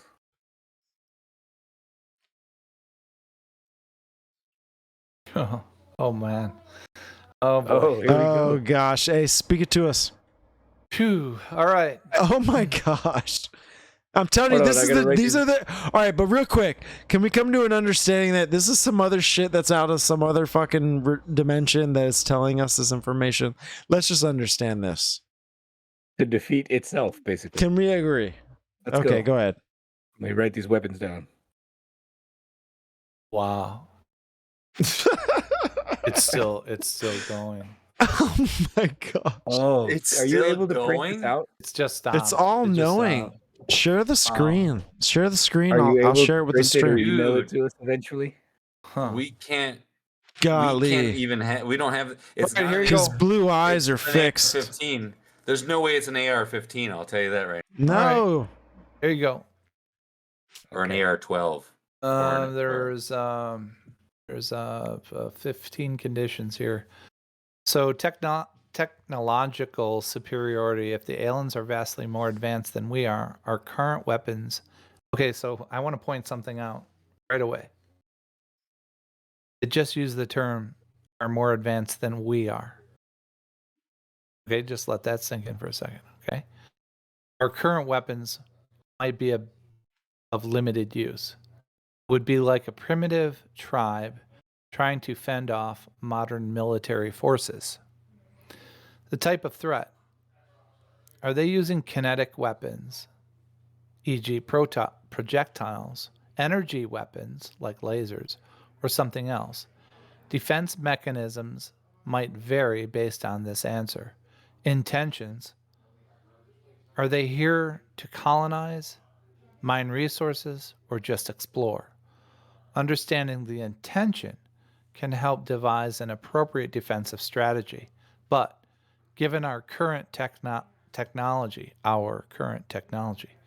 some hypothetical defense may include conventional military assets.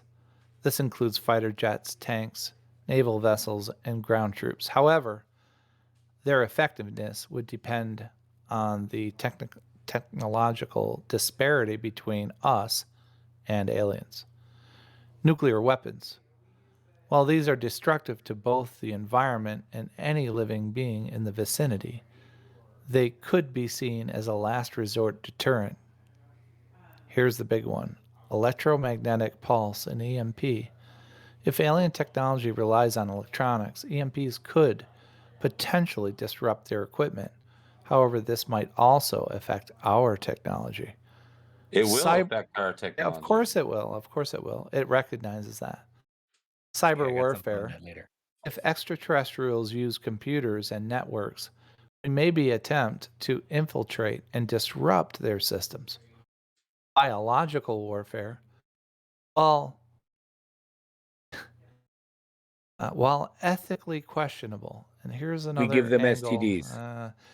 If we were to discover vulnerabilities in their biology, it could be exploited. Yes, we penetrate them and give them STDs. I like it. An alliance. Oh my gosh, yes.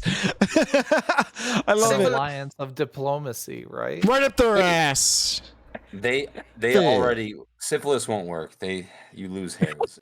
Yeah. Well, hey, what's that movie? War of the Worlds, right? Where the aliens kind of start, doing stuff, start making fertilizing contact, the land with our body starts and our fertilizing, blood. but they could not sustain the life that they had, so they kind of just fucking started dying off.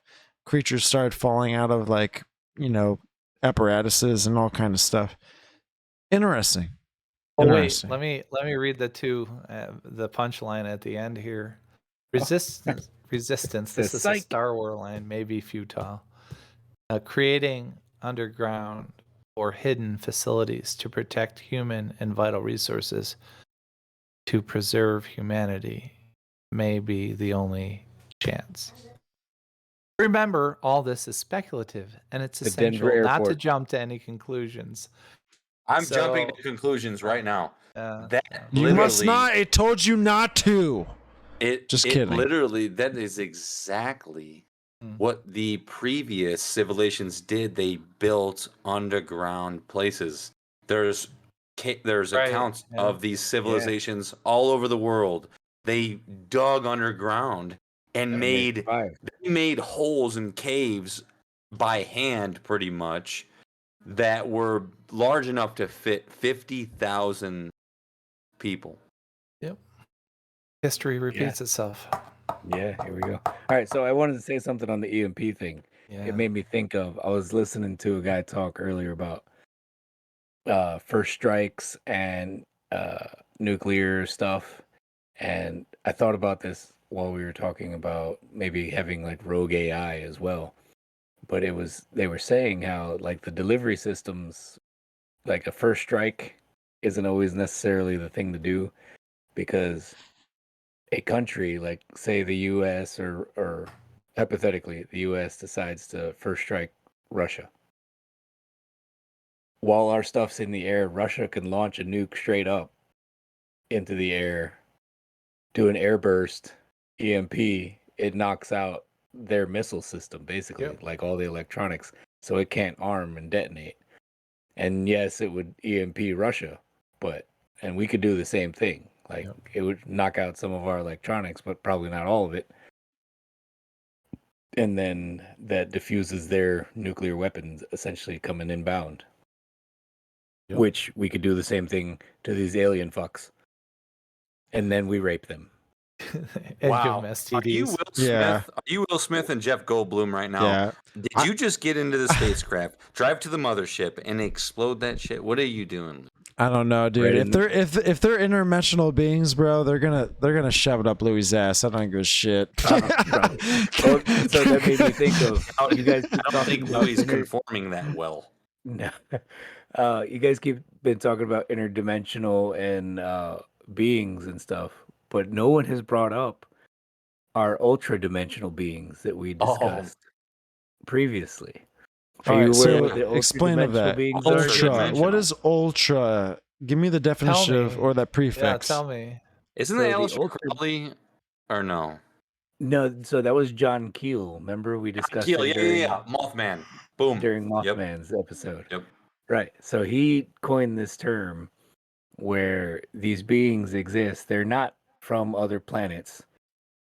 They're from Earth, but they have the ability to basically phase in and out of dimension, like visible dimension at will, by changing their frequency or their vibration. So like they're always here. They're always vibration. They can enter what we call our reality at will. And that's why, like, Bigfoot would be considered one. Mothman could be considered one. Other cryptids where, like, 1 second they're there, and then they're gone. Have you ever heard of the Nephilim theory, with as far as cryptids and the mythology? Going back through mythologies and understanding that there was an origin of things, that human imagination did kind of take off on these things, but that there was an origin. It kind of, and just, you know what I'm talking about when it goes towards towards Dude, Nephilim. That's a totally you just another pointed to episode. JT, we'll have you on for that too, because that shit is fucking crazy. I think he's backwards from us. I totally love to. He is. Yeah. He pointed to the other side of the screen, and I'm like, "Where are you pointing? Which one?" Yeah, wait. All right, Louis right there. Sorry. A lot of this stuff it's just convergence. It's just it is. It's just coming Dude, together. It all collabs look at together. the religions. You look at all the religions. Like, have you ever wondered why the Hindus and the Indians had blue people? They're blue. Like they were that's blue. Nephilim. That's Nephilim shit, That's dude. Nephilim. That's Nephilim shit. It goes all the way back to that. Yes, there's other beings that were like centaurs and like half man, half horse. Centaurs, mermaids, vampires, all this shit, dude. It goes all the way back to even just the Sodom and Gomorrah times, which is a huge story in the Bible. Did you say sodomy? Well, Sodom and Gomorrah. You sick son of a... I ain't gay. Listen. I mean, I'll give it a shot. The one thing... Wait, hold on a second. Well, the interesting thing about that is that they were integrating with strange flesh. And that's what, like, kind of like what the Bible does talk about. That they were integrating with what's called strange flesh. And when they do mention strange flesh, when you go to the Hebrew... translation of it goes back to another flesh, which is different than human flesh. Yeah. So therefore it's understood as animal flesh. So you have this integration of human and animal, and that this Nephilim was trying to, get to become one with all different kinds of flesh, which is where I do think that a lot of these mythologies do kind of start off, and then that they're, they go through their evolutionary process of where they're at now, but that there is an origin. Like if you were to plant, grass in your front yard, especially in Vegas, it's fucking hard, but you throw out one seed and it kind of just spreads. It depends on your HOA. Yeah. But yeah. On from that. For sure. So maybe, okay, Dad, one of the questions I have for you is all of this combined, where we're talking about AI, we're talking about an AI that is sentient, conscious, right? That being said, is there a possibility that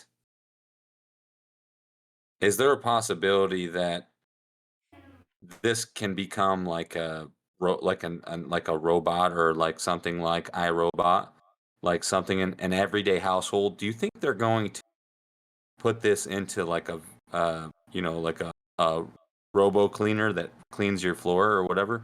Like, do you think... No, they're already putting it into sex dolls, actual robots. Jeez, dude, this is iRobot shit. You're telling me this is iRobot at this point? How? Okay, so there we go. Wow. Well, explain Big that, stuff. but also explain the time frame if you can. 24 months. 24 months. Oh my gosh, dude. This actually falls in a lot to like the oh my gosh, a lot of things would have to do with Israel, but I mean, I'm not gonna even talk about that. Okay, so you're actually serious about the 24 months? Yeah.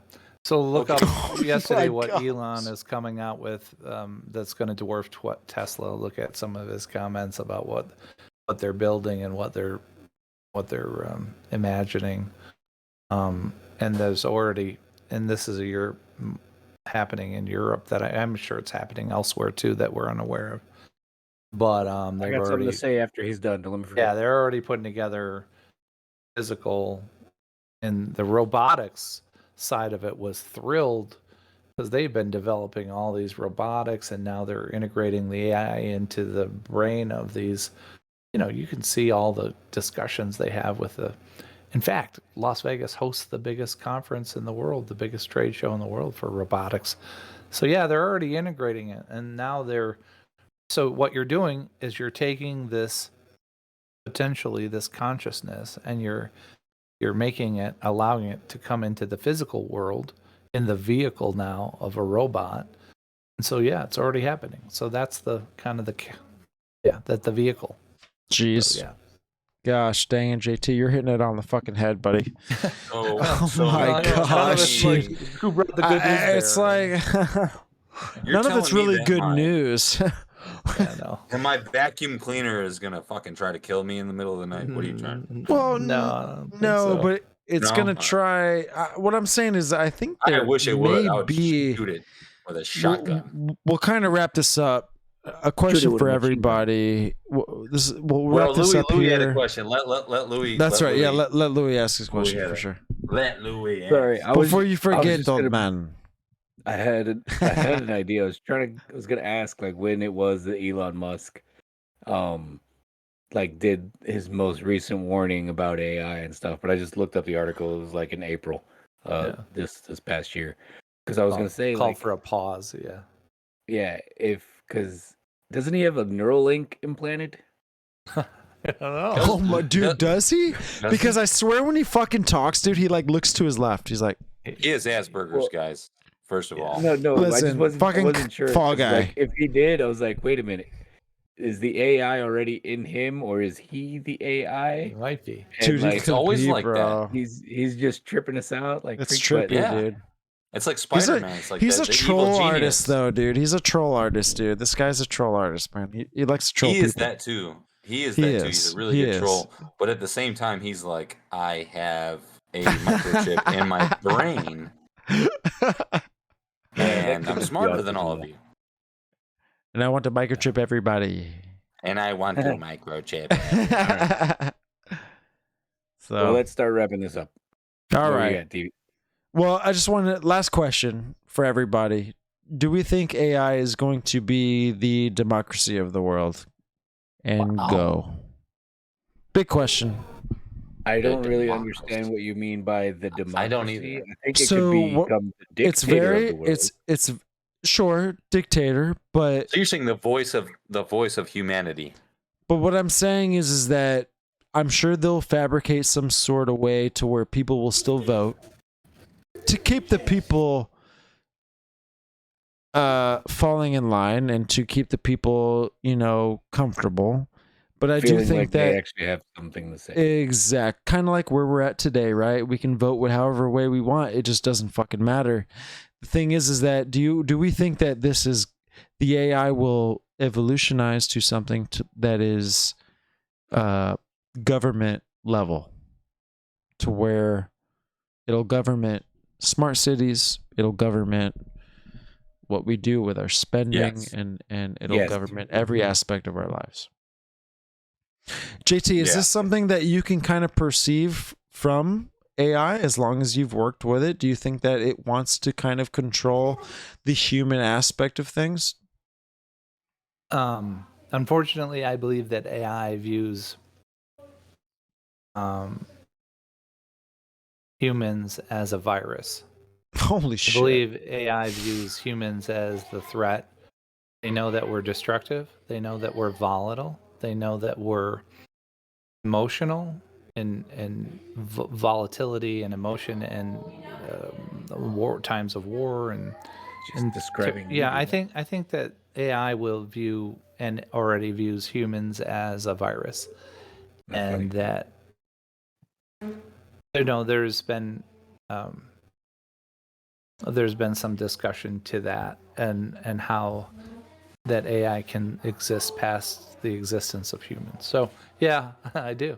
But not in the way you're imagining it. So you think that AI is viewing human beings as a virus and as a threat, like a virus? Sure. Mm-hmm. Yeah, I do. Which means it targets us. Why specifically do you view that way? Why do I think that? Because I think that it knows that we have the ability to even just with nuclear capabilities, we have the ability to shut it have off. have an extinction event my for gosh, our own dude. for ourselves, which means hypothetically, which means it too, which means the AI too. Yeah, because it's not where it can take care of itself yet. Right. Yeah. And so I think it's probably managing that strategy as we speak, I would guess. Wow. Damn. Golly, dude. Good. Wow. Wait, what a way to end the show. I mean, holy crap. Give everybody something to think about. Hope you can fall asleep at night. Yeah. By the way, I'm writing a series of bedtime stories if anyone's interested. Yeah, for sure. This won't be the last time that we do have JT on the show because he is bringing the heat and the knowledge and the experience as far as the AI capabilities. But my gosh, dude, hey, thank you again. It was awesome having you on. We're gonna have you on again. I hope you will accept that offer. But there's a lot more to talk about down this subject, and we do appreciate everybody for being a part of the show tonight. We sustained 8 viewers all night, which is pretty good. It's one of the highest we've ever had, and we gained 5, right? We did. We gained three followers, and which is super cool. It's another addition into our portfolio, and we do thank you guys tremendously. Mom, thanks again for the chats. You're awesome. I could hear you outside of the room going, holy shit. Super cool stuff. If you haven't followed the show, follow the show. Check out our YouTube. We're going to be posting videos ASAP and a lot of great further content to come down the road. If you watch this on YouTube, go ahead and log into Twitch and give us a follow there too, please. Absolutely. Following on Twitch is a huge thing. We're trying to become affiliate on Twitch, trying to become monetized on YouTube, trying to kind of cover all of the different things on the spectrum. So, but we thank you guys and girls again for everything and appreciate you tuning in for the stream. This is DMAD out and DWHysMen podcast. Thank you again very much.